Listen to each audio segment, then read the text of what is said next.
So on your Twitter, you've pinned a thread of mental health tips, and number 4 is no, it's not about you. Obsessing over me is a root cause to most of our suffering. Brackets in my experience. Yeah. I wonder if you can kind of elaborate on that a little bit.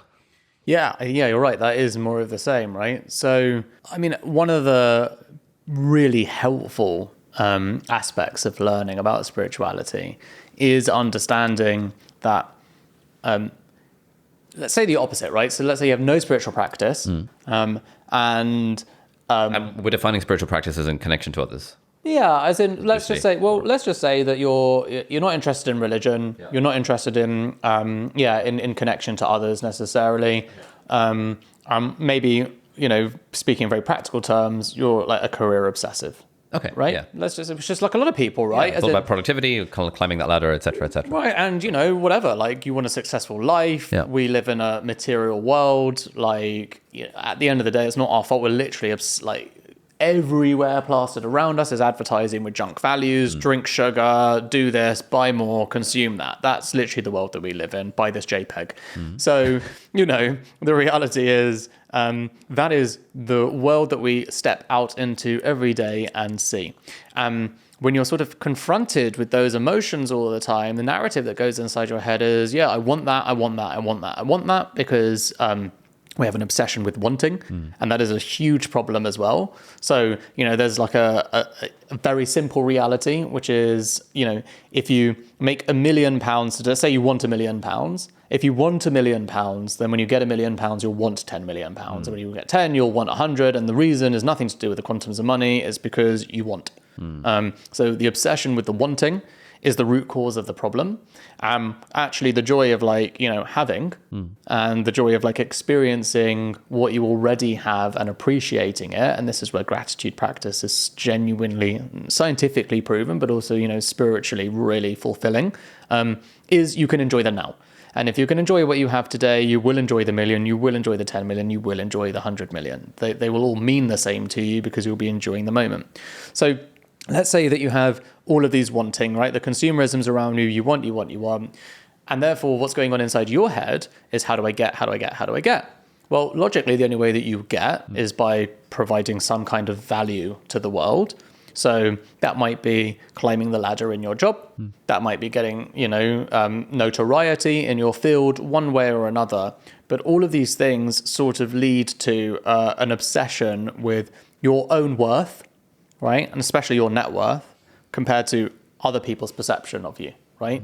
So other people sort of validating your amount of net worth and then hopefully financially rewarding you as such so that you can get all the things that you have been trained to want. Okay. So that sort of cyclical reality is actually, sadly, what most people live every day. And the reason they live that is simply because we live in this, like I say, we live in this sort of society where breaking free of the question of what do I want, right? What do I want? Therefore, how do I get? Is a sort of tyrannical cycle that just constantly feeds itself. So the reality is, the more you spend time there, it's quite possible that you will achieve more and then make more money and then get more and then have more. But the cycle just continues. The zeros go up, but the experience sort of continues. Let's flip that. Let's say that you are, whether it's culturally or naturally inclined or whatever, to just spend time thinking about other people, right? So, it's... I won't go too weird and wacky. We won't use Dalai Lama as an example or anything like that. But, some of the happiest people that you meet are people who work with not much money, but serve other people one way or another. And I think that that's an unbelievable insight. These people very often don't tend to suffer as much from anxiety. They're spending much more time thinking about how to help other people and being practically useful. The gratitude cycle, right? So they're being grateful that they have the opportunity to serve people. The people that they're serving have the opportunity to show them gratitude for what they're doing. The cycle is all about gratitude and being in the moment, serving the person or serving the community or whatever it is. I think the trick is how you find the right balance, because, I've spent a lot of time thinking about this. It's I don't want, at the moment, I'm not spiritually woke enough to want to be a monk on, the top of a mountain in Tibet. I want to provide to society. I want to have impact. There are many different ways to do that. However, I I want things too. And I don't shy away from the fact that I suffer from all of the imperfections that I say are. I think a really good way to describe this is another great way to describe spirituality is just awareness. Okay? So, without sort of tying myself around in knots on this statement, I have the awareness that I can be self-obsessive. I have the awareness that I can think about myself too often. I have the awareness that I want to be successful and I want more money. I want to provide for my family. I want my investors to be happy. I want my customers to be happy. I want. So I have the awareness that I want all of these things. But in the moment that you're stopping yourself and not just running with the narrative of the things you want, but stopping yourself and just saying, whoa, hold on a second. Where's that noise coming from? Let's unpack that for a moment. Let's spend some time thinking about why those things are important. Suddenly I'm able to say, all right, well, I want them so that I can have an impact at a later date. I don't necessarily know what that means, but this is some of the rationale and reasoning behind it. It doesn't mitigate the sort of mental health cycle that goes around here, which is like all the anxiety of the things I could achieve and what I want, but it connects it to like a higher purpose. And for me, like that helps me find some kind of balance in the middle of the two things, if that makes sense. Yes. Yeah, I definitely find that, and I don't know if you get this, like I find that when I am in my most sort of outcome goal focused mindset, that is when I'm the least happy. Probably the least productive too. Yeah, exactly. Yeah, definitely the least productive as well. Yeah, because you're putting so much pressure on yourself that you just, but that's the thing. And what's stopping you? Probably the internal monologues going on, as in the internal cycle, narrative and natter of your brain, of your mind. Yeah. Is usually going into overdrive in those times because you put so much pressure on yourself. Yeah, I've been having this issue a lot recently, which I've talked about a few times in videos. Like, I'm trying to write a book.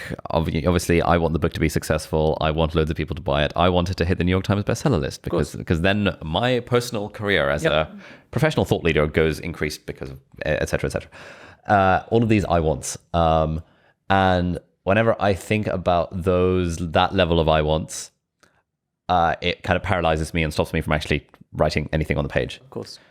Whereas in the few occasions when I can probably like, I guess be a bit more spiritual about it, like to use that word. And I think instead I want to write a book that I'm proud of, basically, and I want to have fun doing it, which is still I want. And it's actually, I want this book to help at least one person. And as soon as I start thinking in those ways, suddenly it's like, it takes the pressure off. It makes it more fun. It's like a feeling of a breath of fresh air. Like, oh, I don't have to worry about like all the external measures of status and prestige around writing this book. I can actually have fun while doing it and hope that it helps other people. And there's a line from one of Derek Sivers' books called Anything You Want, which it's a great book. Obviously is great. Yeah. And I think this is probably my favorite quote of all time, where he says, never forget why you're really doing what you're doing. Are you helping people? Are you profitable? Are you having fun? Isn't that enough? And I think, every time I think of that, I think, yeah, that's actually pretty great. Like, you get to help people, you get to have fun, and you get to make a profit, like some sort of profit. And on top of that, like 100%. Have you ever had a job? Have you ever had a job? Actually, first question. Yeah, so I worked as a doctor for 2 years. Yeah. Okay, so that was it. Well, I guess yeah, sorry, I actually knew that. I guess I didn't really mean that kind of job because I suppose obviously it's a very fulfilling job doing that. Yeah. Although I've heard obviously you talk about but you didn't have that fulfilling experience quite at the level you wanted. That's how you knew that you weren't. Yeah, I guess so. Yeah, no, I appreciate that actually. I guess the reason I'm asking is because I've had bad jobs and I've had bad bosses, and so it's as simple as that. Like sometimes I just remember that, which is that I used to hate work. I used to hate work. I used to hate who I work with, and I used to hate my boss. What kind of life is that? It's horrible. I mean, that is some people's literal existence, and they manage to find a way to be happy. I don't have any of that, and like you just said, isn't that enough? And sometimes you're like, yeah, that really is. It is, fundamentally poetic and fulfilling to know that life can be that simple as well. And it's really like this internal narrative. I do think the massive dichotomy that is confusing and challenging in this whole scenario is I do want, and there is no amount of spiritual experience I've had, book I've read, psychedelic, out of body, anything, insight that I've ever had that has stopped me actually wanting. But what that's all given me is balance to want with a sense of purpose and a sense of goodness at the heart of it, and a sense of knowing that I want to contribute back to society in some meaningful way. That that I think is the balance. You know, like everything, you know, there are the extremes. There are always people who do things extreme. There's always the total Malcolm Gladwell outliers who will do that 1% of the 1%, you know, Olympic gold medalists, right? Phenomenal. That's great. But like, we all compare ourselves to that person too often. And actually, you know, that's not going to create a life of happiness necessarily for almost everyone on the earth. That won't create a life of happiness. What will is some level of balance between the things that you want that are going to make you happy and the way to sort of find peace and harmony within whilst trying to achieve it. Yes. That's the reality.